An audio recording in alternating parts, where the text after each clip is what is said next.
all of Alabama is now under a fire danger advisory. The Forestry Commission issued that alert today. There have been some 246 wildfires reported in Alabama over the last 39 days. Those fires destroying about 3,000 acres across the state, and now with drier conditions and falling leaves, people in the Wiregrass are concerned about the fire danger. WDHN's Christian Jones is near Ashford with the latest. After experiencing drought-like conditions, Alabama officials have placed an advisory across the entire state and are asking its citizens to stay careful. As the autumn leaves begin to fall, the chances of a wildfire continue to rise. On Wednesday, the Alabama Forestry Commission issued a fire danger advisory across all 67 counties. According to the commission, nearly 250 wildfires have ignited throughout the state, burning through about 3,000 acres of land, just like the one that occurred along the edge of U.S. Highway 84 East near Ashford.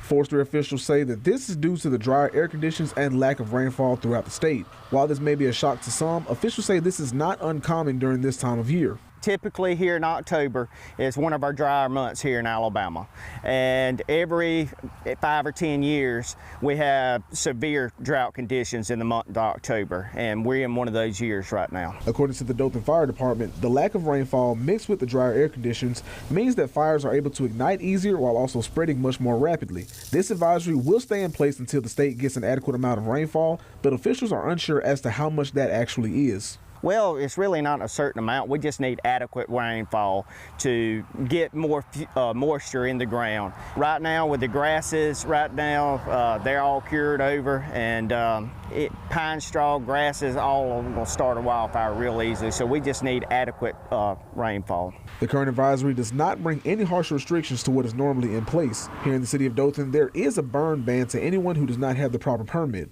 While officials are strongly discouraging outdoor burning, they are warning anyone who is allowed to have outdoor fires to be careful.